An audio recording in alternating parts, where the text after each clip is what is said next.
Hi, this is Spencer Tillman, CBS Sports, and you're watching Bring the Pain Sports.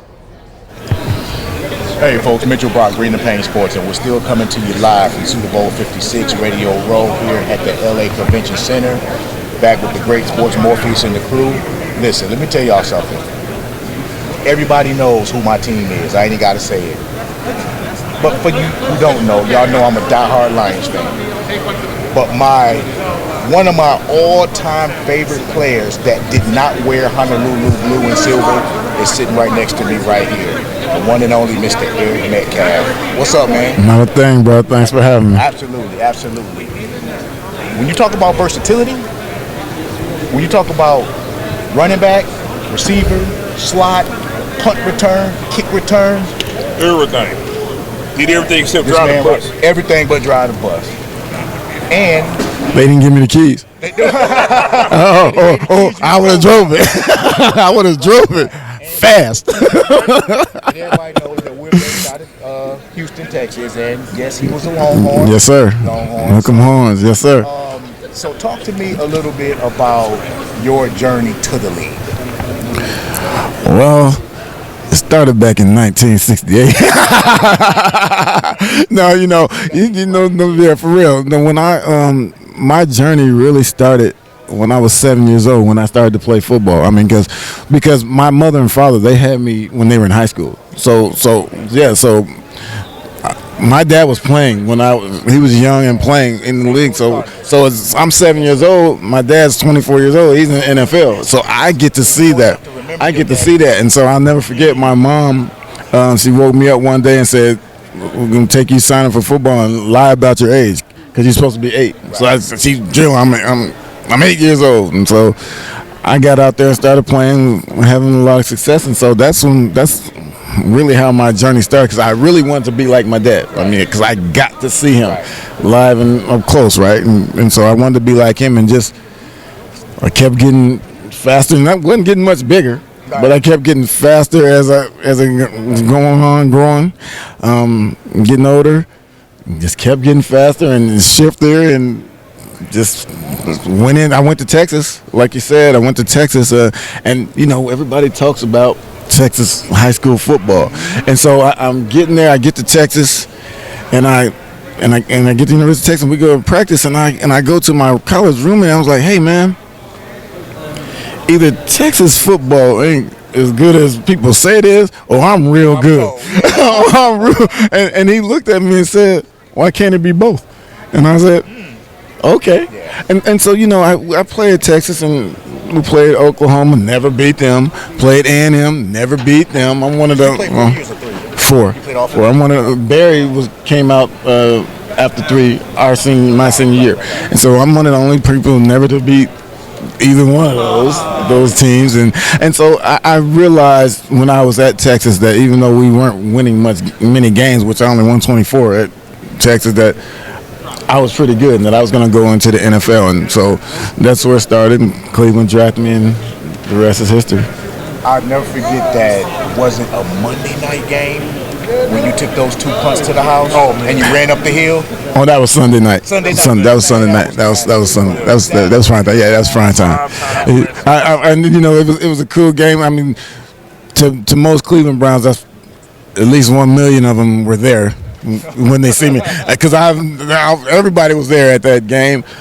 They say that's their favorite moment. It was never really my favorite Cleveland Brown moment, but because of growing on me, and people keep talking about how it was their favorite, it's becoming my favorite. Yes, it's growing on me. But I was mad because I don't know if you guys remember the day before that, Joe Carter hit a walk-off home run to win the World Series, and I was pissed because I thought I was going to be on the cover of Sports Illustrated.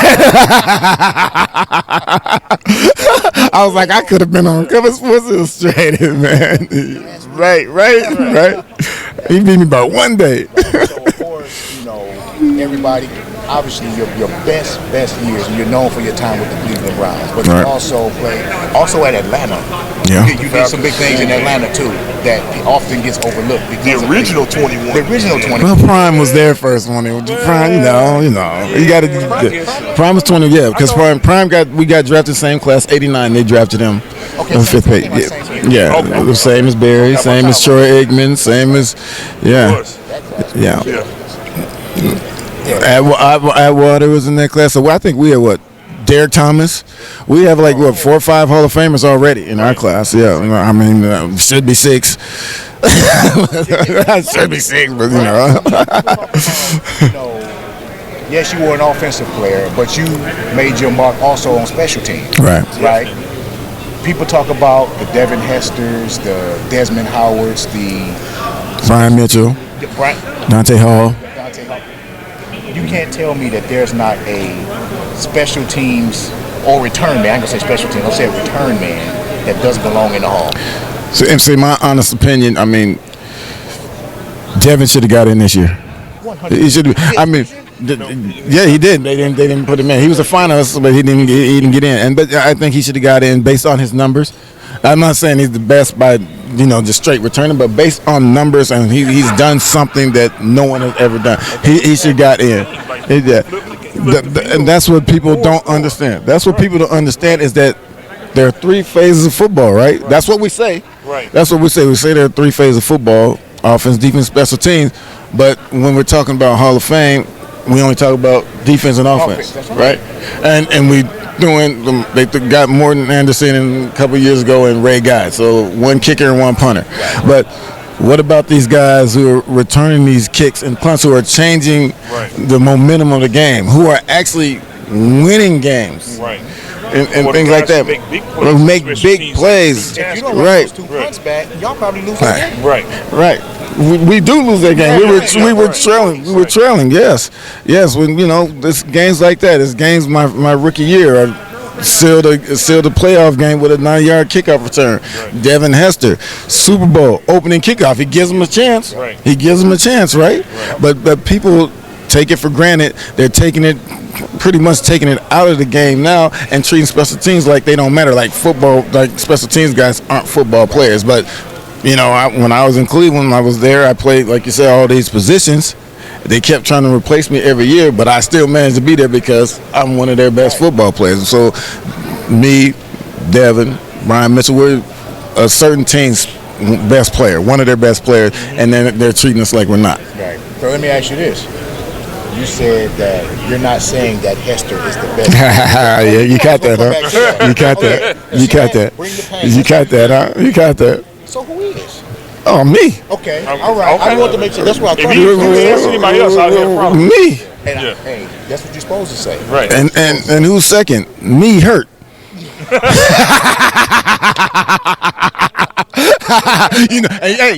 Hey, I'll tell you why I said that. Because I was hurt in the Pittsburgh game and I wasn't even supposed to play. That game. I didn't practice all week.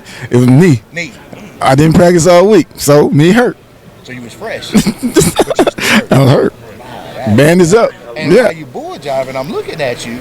Look like if they kicked you on Sunday, you would take it to the crib. Bro, you look exactly the same as you did 20 years ago. As long as that check is in the bank prior to. That ball better not get touched until that check is in the bank, because it hurts out there. I'm not trying to take any hits, brother. I took enough. My body feels like I did, bro. It hurts. You guys well know it hurts. Nobody want to hurt like that. I'm scared to walk across the street and step up the curb because I think I'm gonna get hurt. Man, I'm serious. I'm so scared to get hurt. So you said, growing up, obviously having an NFL father and watching him play and him being, so influential to you. Tell me how he actually, besides just playing football, talk to me about how he motivated you or how he supported you coming up. I think he motivated me just by being him. Because, I think most of the time guys want to be like their dad no matter what he does, right? And so my dad just happened to be a football player, so that was motivation in itself. I wanted to be a football player because I got to see my dad doing that, and so that's what motivated me. He didn't never treat me like, oh, you have to play football. Never. He never did that. I mean, we never really, we played catch because that's just what you do, but he never had me out there doing drills or watching film or tape or anything like that. he actually coached at my high school when I was there, but he told them he would not coach the running back because he didn't want to coach me. He always wanted me to be the best Eric I could be, and if that happened to be a football player, then okay. That's what's up. That's what's up. So, let me see. But I'm better. You better? You better than Bronx? Yeah, Hey, yeah. Bronx was cold. Yeah. For y'all youngsters that don't remember, he played with the St. Louis Cardinals. No, not the baseball team. The St. Louis Cardinals before they moved to Phoenix. And he can't even save the best in the family. I'm just kidding. No. No, I ain't. No, I ain't kidding. No, I'm not kidding. No. Supposed to be like that. Right. But then again, you came in with pride. But you know, I just tell him he had an all-pro line. Every half his lines in the Hall of Fame. Come on, man. Well, I tell you what, we definitely appreciate the time. I appreciate you. You got to get done, but appreciate it. Appreciate man. you, bro. It's an honor, Appreciate you. man. Yes, sir. Appreciate it. Yes, sir. All right. So, anything you want to plug? Anything you got going on? No, I'm good. I'm just trying to survive this thing. That's all. Hey, and it's gonna be strong too. Mitchell Box, Bring the Pain Sports.